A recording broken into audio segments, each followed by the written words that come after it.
Ya, ini dia penampakan Linggayoni. Sebelumnya ini saya jelaskan ya, ini Linggayoni saya pesan dengan teman saya bernama Mas Nanang Muni dari Mojokerto, Trowulan. Mata air ini yang cewek atau yang feminim.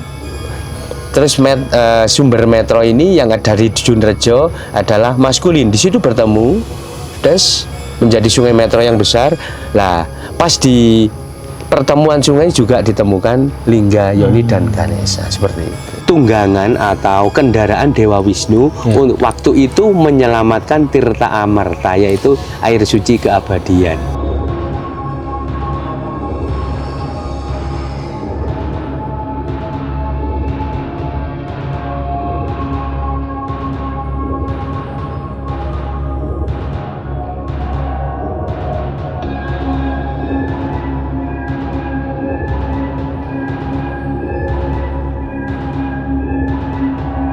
Ya, Ki. Sesuai tema hari ini yang kita mau bahas adalah warisan benda ya, benda peninggalan leluhur kita yang menurut saya masih sangat banyak banget generasi muda, kita-kita yang kurang begitu paham, mengerti tentang apa sih Linggayoni itu. Kalau dari Ki Rekso sendiri, berdasarkan catatan sejarah literasi kuno yang Ki Rekso ketahui, boleh dijelaskan Ki tentang Linggayoni? Jadi leluhur kita benar-benar orang-orang yang cerdas, orang-orang yang hebat, juga orang-orang yang sangat berfilsafat tinggi. Buktinya seperti apa? Seperti Linggayoni ini. Kenapa beliau menciptakan sebuah benda yang berbentuk Linggayoni? Dan Linggayoni ini sebenarnya maknanya gini. Di situ kan ada namanya lingga, yaitu batu seperti tugu menjulang ke atas, juga dinamakan palus. Terus yang di bawahnya itu adalah wadah, dinamakan yoni. Sebenarnya lingga itu adalah wujud atau lambang, simbol dari kekuatan maskulin yang sering disimbolkan atau dilambangkan, dimanifestasikan, yaitu Dewa Siwa. Dan yoni adalah simbol atau lambang dari kekuatan energi feminim yang sering dimanifestasikan, yaitu Dewi Parwati. Jadi sebenarnya lingga dan yoni penyatuan dari dua kekuatan feminim dan maskulin untuk menciptakan sebuah regenerasi dan keseimbangan alam. Orang Jawa juga sering menyebut dengan Bopo Angkoso, Ibu Pertiwi.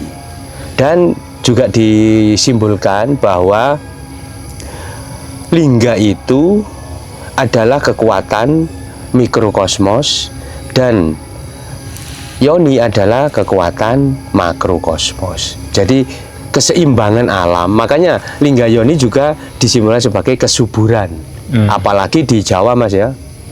Di Malang sini banyak sekali ditemukan Linggayoni. Misalnya di perkebunan, terus di persawahan.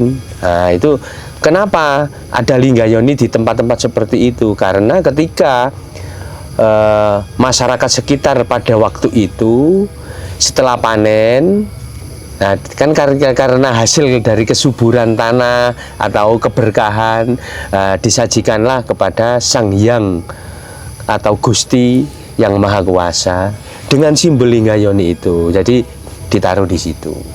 Terus juga ada konsep yang selama ini jarang orang mengetahui atau mengerti. Di sungai yang ada di seputar kota Malang, Malang Raya, Batu, itu ada setiap pertemuan antara sungai. Contoh dari Gunung Biru yang disebut dengan Sumber Berantas, terus ada dari Gunung Anjas Moro yang disebut dengan Kali Lanang. Sebenarnya dari Gunung Biru itu wadon, nah yang dari Anjas Moro itu lanang, bertemu di Torongrejo. Di bawah Rabu Jalu dia bahwa Rabu Jalu orang-orang memberi nama Gunung Wukir. Pertemuan antara lelaki dan perempuan, di situ disimbolkan ada artefak Linggayoni dan Ganesha. Oke. Nah, itu satu. Ada lagi dari yang namanya Sungai Braholo yang yang tadi sore kita datangi. Di situ bertemu dengan Sendang Celumprit atau Kali Celumprit, sumber mata air. Ini yang cewek atau yang feminim. Terus sumber metro ini yang ada di Junrejo adalah maskulin. Di situ bertemu, terus menjadi sungai metro yang besar.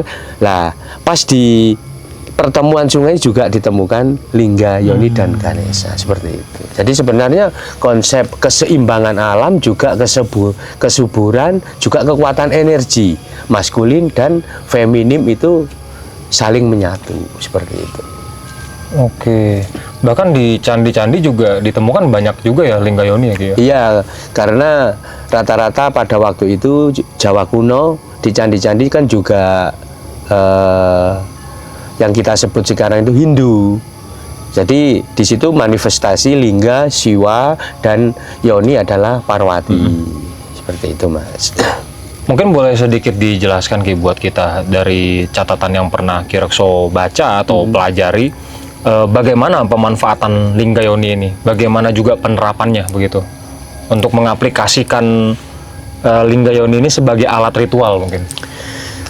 Kalau sebagai alat ritual seperti Linggayoni ini, jadi ketika kita menghadap Linggayoni, sebenarnya itu adalah simbol ya. Antara hati dan pikiran itu harus disatukan. Bukan berarti kosong loh. Kalau kosong itu kan orang nggak mikir. Ya, tetapi sebenarnya hati dan pikiran itu harus menyatu atau yang disebut maladehining manunggal. Agar apa? Apa yang diafirmasikan, apa yang diniatkan itu agar tercapai, terkabul oleh Gusti Kang Maha Kuwasa atau Tuhan yang Maha Kuasa, karena penyatuan dua energi yaitu maskulin dan feminim. Seperti itu. Jadi harus konsentrasi. Konsentrasi bukan berarti pikiran kosong. Justru kita berafirmasi dengan satu titik apa yang kita niatkan. Nah, di situ konteks untuk Linggayoni. Jika kita melaksanakan ritual di depan Linggayoni, sebenarnya juga tidak di Linggayoni saja ya, tapi lebih utamanya apalagi adanya sebuah simbol menjadikan kita lebih yakin. Karena tiada misteri tanpa tanda, kan gitu. Ya, ini dia penampakan Linggayoni. Sebelumnya ini saya jelaskan ya, ini Linggayoni saya pesan dengan teman saya bernama Mas Nanang Muni dari Mojokerto, Trowulan lebih tepatnya. Nah, yang pertama kita mau bahas nih, ya terutama saya mau nanya Ki Rekso nih, Ki. Ini yang bagian unik nih. Nah, ini bisa diangkat. Yang tadi ini Ki Rekso sebut sebagai yang disebut palus atau lingga ya. Lingga. Nah, jadi dia bisa dilepas, bisa dipasangkan kembali. Di sini ada semacam lubang ya, jadi terhubung dengan yoni ya, Ki. Ya. Nah, kemudian ini ada seperti cekungan, ini wadah, namanya ini Jaladuara atau Jaladuara. Nah, di sini nanti keluar untuk tempat keluarnya air. Oke, ini biasanya buat apa, Ki? Kita tuangkan air di sini, air yang sudah didoakan, atau justru kita sambil mendoakan lalu dia mengucur lewat sini airnya, atau bagaimana? Jadi gini, seperti yang kita lihat ini Linggayoni, kenapa di sini ada Jaladuara atau pancuran air? Ya. Sebenarnya pada waktu itu kan ada Sang Brahmana. Ketika rakyat atau masyarakat atau raja berdoa di depan Linggayoni, para Brahmana mengucurkan air di sini, seperti melukat lah. Setelah itu keluar dari Jaladuara atau pancuran air. Nah, di sini kita untuk bersuci. Seperti itu. Jadi wujud mungkin tempat apa ya, satu bentuk syukur gitu ya. Syukur dan juga sebagai energi ya, yang tadi saya bilang ada mikrokosmos dan makrokosmos. Ini makrokosmos dan ini mikrokosmos. Ini waktu itu saya tertarik melihat Linggayoni itu, yang saya pesan ini juga berdasarkan tinggalan dari era Medang waktu itu di Jawa Tengah. Mungkin di daerah lain Kirokso juga pernah ngelihat ya yang serupa bentuknya Ada seperti ini. di Singasari, ada di Singasari. depan kantor Kawedanan itu ada naganya. Nah ini kenapa dia, ini kan salah satu ya, ada juga yang polos, ada juga yang polos, ada macam-macam, ada yang besar sekali ukurannya. Dan ini kebetulan di sini ada naga, dan di sini ada seperti ornamen ukiran Garuda. Nah mungkin saya mau tanya yang naganya dulu nih, Ki. Kalau dilihat dari ornamen Linggayoni ini, memang ini baru dipesankan, Iya. tetapi kan tidak keluar dari pakem. Iya. Sebenarnya ini ada Linggayoni utama. Yang tidak ada naganya biasanya di relung candi atau di tempat-tempat lain. Kalau ini biasanya di tengah candi dan atau di tengah-tengah, memang tempat untuk sembahyang atau untuk keheningan, untuk meditasi seperti itu. Simbol dari naga ini sebenarnya adalah Kundalini. Yaitu sebenarnya Kundalini itu apa? Energi kekuatan yang ada di dalam sel sperma. Oke. Makanya di sini ada energi lelaki atau maskulin, di sini ada energi perempuan atau feminim. Lah, inilah kekuatan, yaitu Kundalini. Seperti itu. Oke. Mungkin buat kalian yang nggak tahu, Kundalini itu satu bentuk energi. Dia muncul dari bagian tubuh manusia area bawah, guys. Yaitu area bawah. Namanya Mulandara Cakra. Iya. Dan dia bentuk alirannya seperti ular ya. Ular, benar. Makanya dilambangkan seperti ular naga. Dan kalau kita kaitkan dengan area seksual kan memang di area bawah. Kalau bicara cakra, dia di cakra Mulandara yang terletak bagian bawah, antara sakral cakra dan cakra dasar. Ini juga ada Garuda nih di sini.